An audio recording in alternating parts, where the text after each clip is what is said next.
We are live. How we doing, boys? How we doing? We are live. What's up, guys? We're good. How are you? How are you, Frank? All is well, man. All is well. Finally, we have you in one of our lives, man. We've been waiting for this one. So I have a good feeling about it. I have a good feeling about it. Yes, we definitely we were waiting for this one. We were scheduled for a couple of weeks already. We weren't sure which week we were going to go. We're very happy that we got you guys, both of you guys here. For all those listening, we have Peretz Tauber from Accurate Transport. Thank you. Thanks for having me. We also have David Dror from Seller Focus. Nice. Thanks for having me, guys. I'm hearing a little bit of an echo, I think, so I'm going to mute everyone until they're going to talk, just so we don't have any unwanted audio. So everyone has to remember to unmute. I'm also going to do when I'm not talking. I will also unmute. I'll also mute myself. But anyways, thank you guys for joining us today. We have a very exciting topic. I think this is my favorite topic yet. I feel like it's something that everyone can learn from, everyone can benefit from. We're talking about sales. We all got to do it. We all got to know how to do it. Probably all looking to do it a little bit better. And I think that we got the right guys today for this topic of conversation.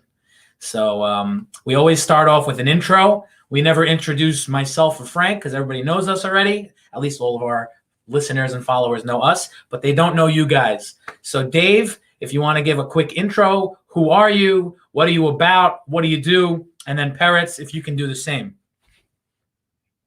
Let me unmute myself. Hey guys, nice to meet everyone. It's fun to be on here. Finally, Dave, you got me. But I'm from Brooklyn, New York. I run a Amazon management firm. I help companies and brands launch and manage their Amazon businesses.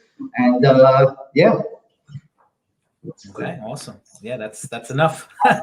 Peretz, we all know Accurate Transport. The name sounds quite like you could almost guess, but please tell us a little bit about what you do as well.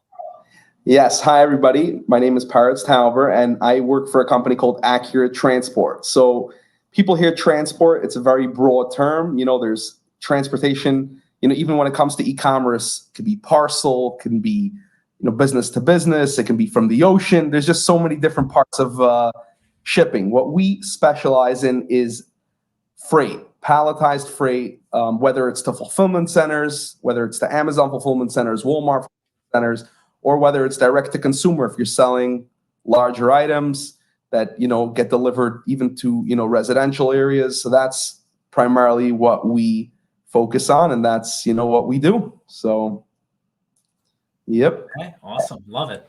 So obviously Frank, we'll just say what Frank does. Frank sells videos, amongst other things, oversimplification there. I sell stuff. We don't have to talk about what I sell, but we all sell stuff, right? We all sales is a part of our daily routine, weekly routine. So the goal of today's episode is to try to pull out some value.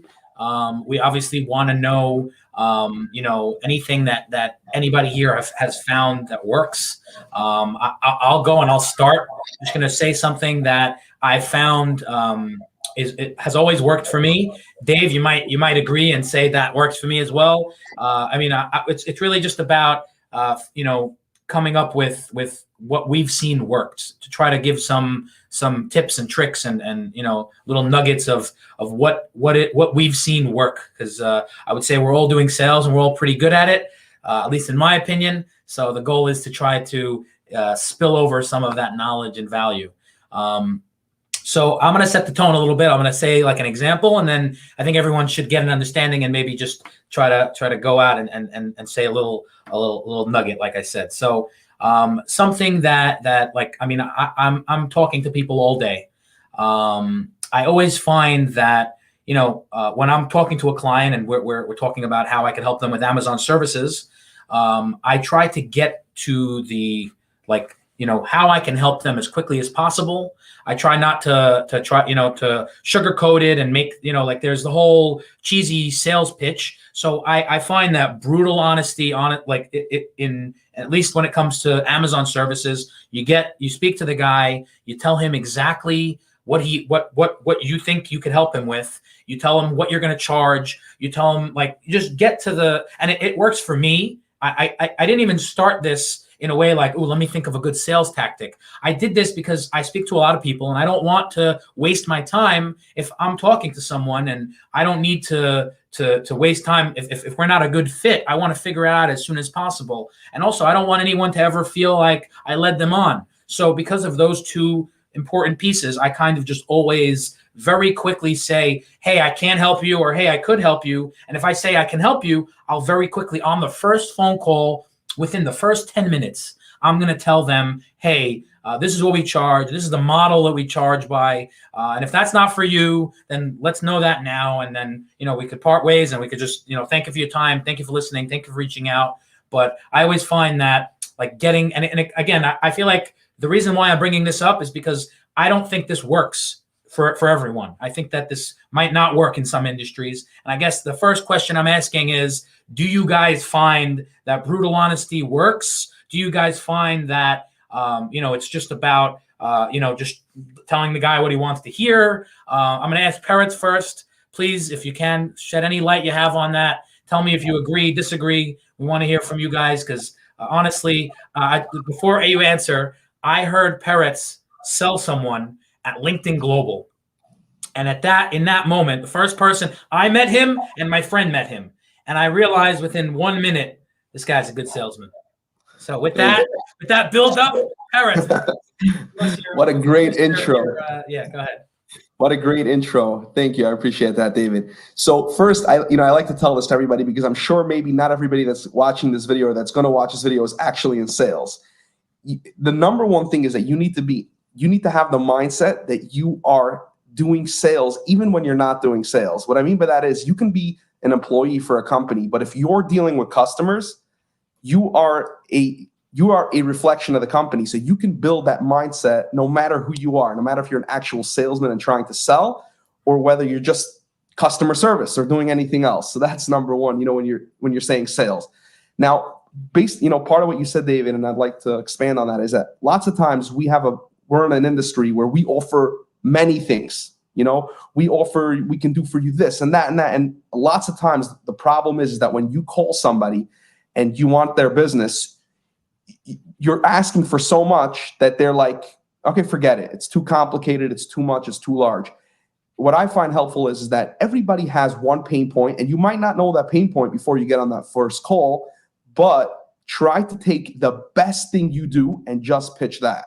Don't be like, so I'll give you an example of my industry, right? Like I said, we do shipping, whether it's to a fulfillment center, whether it's regular LTL freight, whether it's truckloads. And people are not, when you call somebody on the phone, they're not all of a sudden from one day to the next be like, okay, I'm going to change everything I do and give it all to Accurate. I mean, I wish it was like that, but what I found helpful was, let me hear, you have a problem with getting your stuff into Amazon. You have a problem with making sure your pickups are on time and you don't have to pay your warehouse workers overtime, whatever it is, pick on that. And if you do that well, the rest will come. And it's not easy, especially because, everybody wants everything right away, but that is a big deterrent to people. So that's just, one point I, think that people will find helpful. Okay, awesome. I agree. Okay, so on to David. Dave, do you feel I might want to change it up a little bit? And I was going to jump in and just pursuant to what Peretz was saying. Okay. I think he's 100% right. The one thing that I learned from, however many years I'm doing this is you have to listen to what the customer wants, so to speak. And each customer will tell you what they need if you listen for it. And that takes, years to hone that skill and years to get good at doing that. But once you're able to identify what the customer essentially needs, you can then figure out how to sell them whatever it is you want to sell them. But listening is the most important thing. And then, just going back to what you were saying about like kind of not having the time or cherry picking who you work with, that approach, it makes sense in our industry because today you and I both get 1,000 phone calls a day. I unfortunately can't. There's not enough time in the day to help everyone. So we have to cherry pick who we work with, so to speak. But at the same time, we have to decide if I'm going to be so curt on the first phone call with this guy, maybe he's not going to call back. So you got to be able to play that game a little bit. And I think it's becoming more important these days than ever, more now than ever before. But yeah, you wanted to jump onto another topic. No. So I was going to ask you kind of similar to this, but thank you for that. Also, what I was going to twist it a little bit and say, do you think that I agree with listening is important, but once you listen, do you there's two sides of it, right? There's stressing the value you can give them, stressing the benefits and the solutions, or you could kind of show them that you're solving a problem, guarantee something for them. That's something that I actually wrote in the post, specifically that essence in sales. And I think I was reading something and they were saying how it's two sides of a coin, and obviously you have to establish that trust with the client and show them that you're the one that can solve their problem. But more importantly, you also have to show them the value in that. So I guess, is one of those things more important? Do you find that, I personally think the value is where it's at.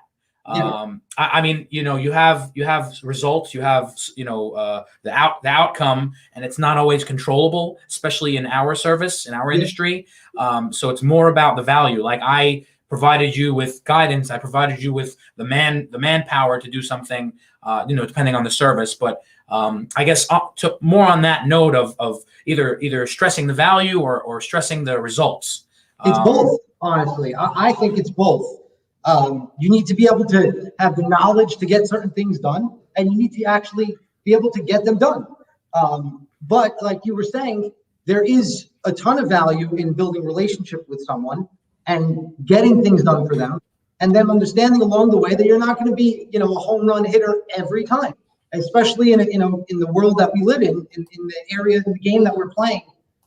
We're kind of slaves to the Amazon model, so to speak. So there's things that are out of our control, but I think trust is important in that aspect. I agree. I think that they're both important. I would lean towards the value part of it.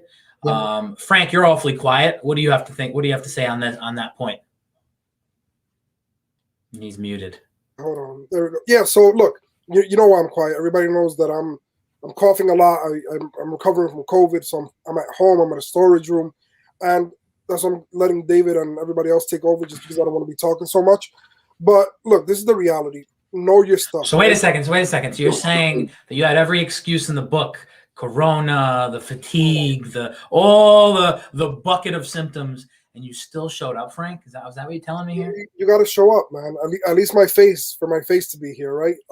I always talk about showing up, right? So how do I look not showing up? So I think before you say anything, the first part of sales is showing up. Yeah, we all agree? Yeah. We all agree? For sure. And look, all right, so go ahead. So this is one thing I've always hound on, right? Of course, listening to your customers is something that you acquire within time and something that you have to learn. But to me, it's like mastering your craft, right? Where studying more about what you do, learning more about your industry every day. Sometimes we feel like we know it all, and the reality is that we know nothing, right? Because there's so much more to learn. So when you grab your craft and you master, Amazon is bigger than any of us. So the day that we say we understand Amazon 100%, there's so much BS to that, because Amazon is an evolving platform. Shipping is an evolving platform. Things are evolving day to day. So I think what makes you an expert, what makes you stand out in the industry, is where you're continuously learning more, learning how to do more things, learning how to deliver better, and mastering your craft.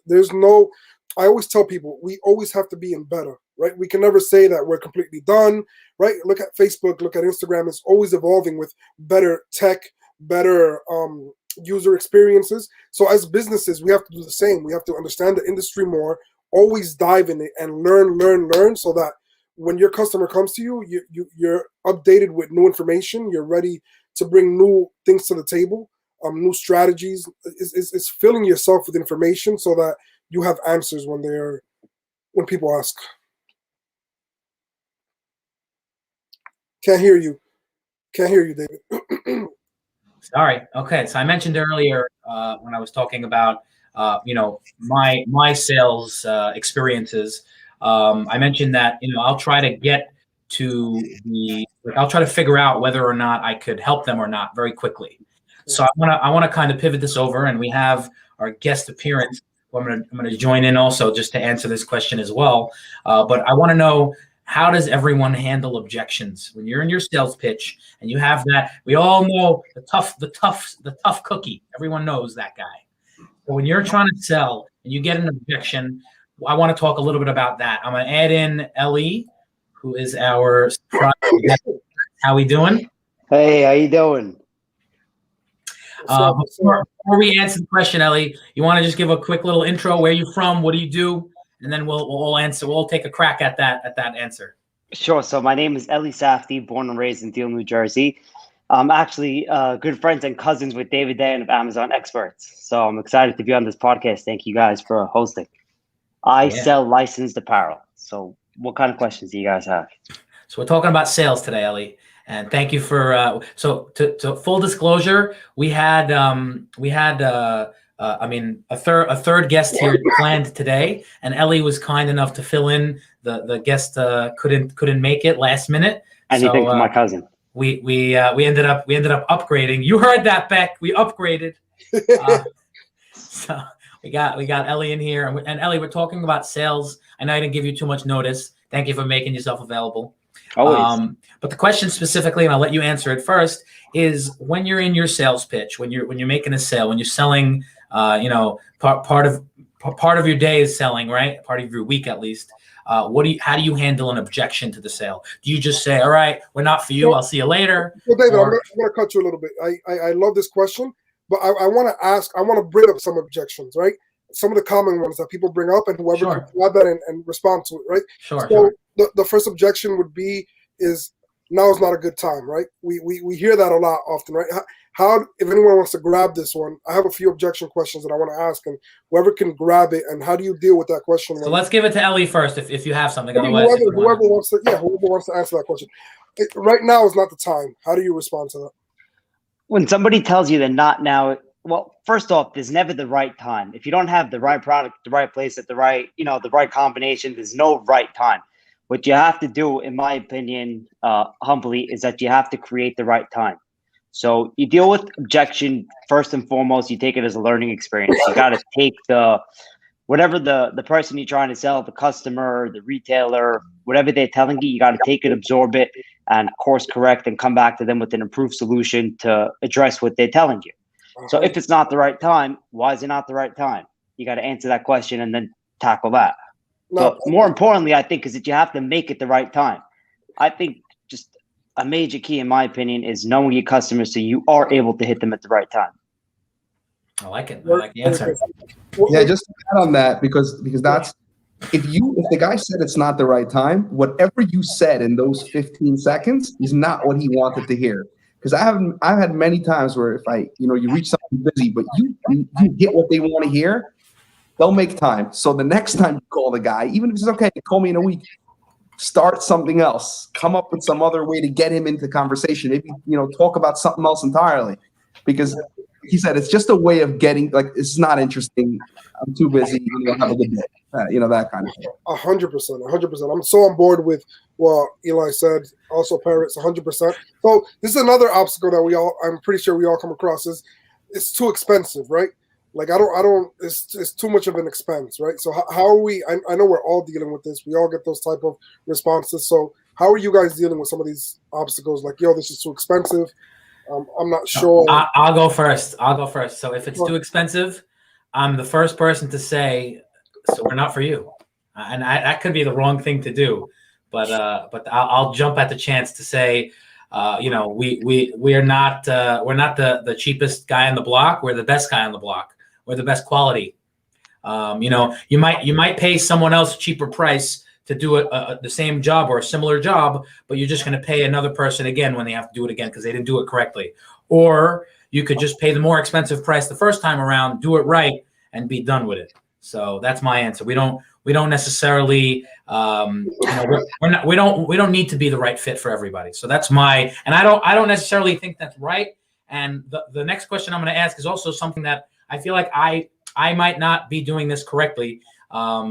we'll get to that in a minute. But so I want to hear from everybody else about this. Dave, you didn't really share anything about this yet. Let's hear if you have any input to say here. By the way, I take the same approach as you, honestly, because the way I look at it is either you're ready or you're not ready.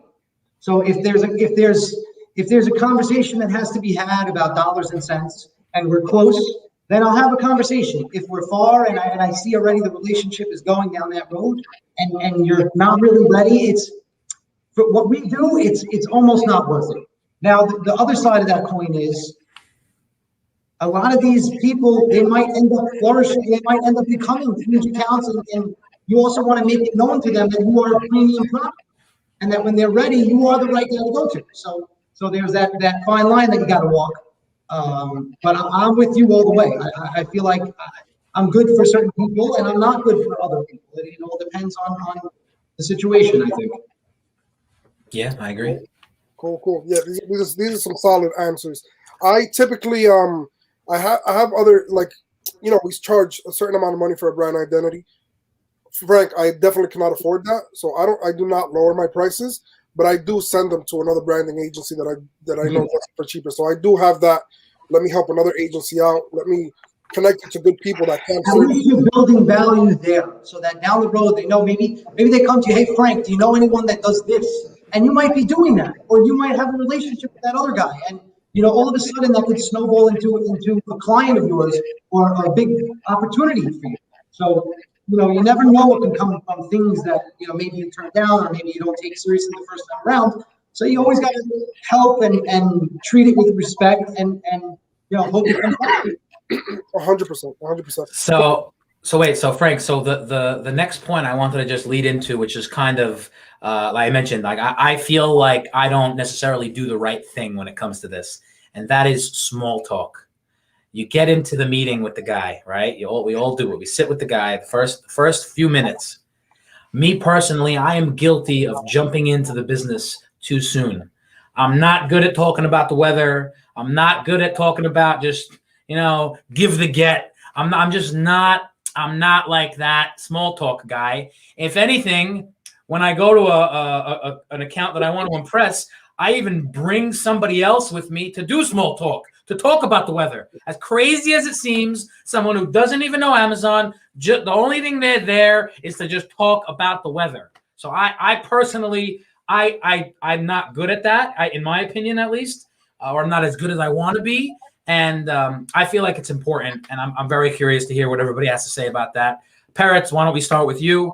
How important is small talk, and are you good at it? And if you're not, what do you do to compensate for it? So, I'm not bad at it, but there's always improvement. But it's really about reading the person you're meeting with. Sometimes you meet with somebody and they don't want small talk, and you can kill it by doing small. Like you come in too eager, and they're like, okay, they don't want to talk about that. So that that's a challenge. That sometimes it's someone from before you've had a phone call with them. So again, everybody has their things that they like to talk about, and it does help to build some sort of personal relationship, because then if you get on the phone with them later on, for example, let's say you talk about sports, right? You can be like, hey, you remember we spoke about that game? Like, did you see that? And sometimes that does help build, a relationship with somebody, but it is a challenge, but I do think it's important, because otherwise, if you don't make it personal, it does leave another out for the person. But once you build a personal relationship, some of the best salespeople I know, Peretz, they have like a book of everybody they sell to, and they would on the phone call ask one or two questions. Okay, how old's your kid? What's his name? Write it down. When's the birthday? Randomly, or look it up, find out when the birthday is. And then you get on the phone call with the guy. You say, how's Johnny? Didn't he turn 5 last spring? Is he, what'd you get him for his birthday? And something like that. I'm not doing that. I'm not good at that. I don't have the book. I don't know the person's kids. I don't know. I don't even know the guy's name half the time. So I fail at that. But we have a fellow sales rep. I have a fellow sales rep at Accurate. If he sees it, hi Kenny. He is a pro at the birthdays. He shows up on the birthday. It could be a $10 Starbucks gift card, and it could be somebody you're doing $100,000 of business with a month, but he is so good at that. And it's when the next salesman comes knocking and says, hey, they remember that. It doesn't matter if it's a year ago. It doesn't have to be something fancy, but that's a good example of a relationship, of building a relationship. So it's something easy, and if you remember it and you act on it, it does go a long way. So it all ties into everything that everybody's saying, because same thing with price. Sometimes some people watching this are going to be in an industry where it's a one-time sale, one and done. So if they don't get it then, it's not like they can go down now and then they'll go up later. So if you build that relationship and you're in it for the long run, you'll eventually get whatever you want to make. It's just a way of getting there. 100%. I love it. I remember the first time I met David, right? We were meeting in a place in the city in a coffee spot. And here I come with Happy Socks, a box of Happy Socks. And I'm giving it to him, right? And it made the conversation memorable, right? It's like, this guy just met him, he's giving me socks. And it just made the whole conversation so much smoother to even talk, right? They broke like that little barrier. And yeah, man. David loves his socks. Yeah, for sure. I'm just picturing you delivering him socks in a coffee shop. Just the first time. Yeah. I mean, it was definitely a cool, nice box. So, but look, I do have one more objection. It was like one of those like anniversary packages for like $60 or $100, whatever it was. It was like a whole set of like and the socks. Some of the socks were like very loud, and I like socks, but some of them I've yet to find the right outfit. So look, this is one of the biggest objections, right? And we've all heard it before, and I love it, and I have a way of dealing with it, but I definitely want to hear what you guys say. So when you're on the phone with the customer and he says, all right, cool, just send me the info, right? It's like, all right, you just had this amazing call that you thought was going well. You thought you were going to close. Yeah, just send me the info, right? How do you cope with that? How do you deal with that? I know that's like a big headache for a lot of people in the sales industry. And Peretz, you're laughing, so I'm sure you have something to say about this.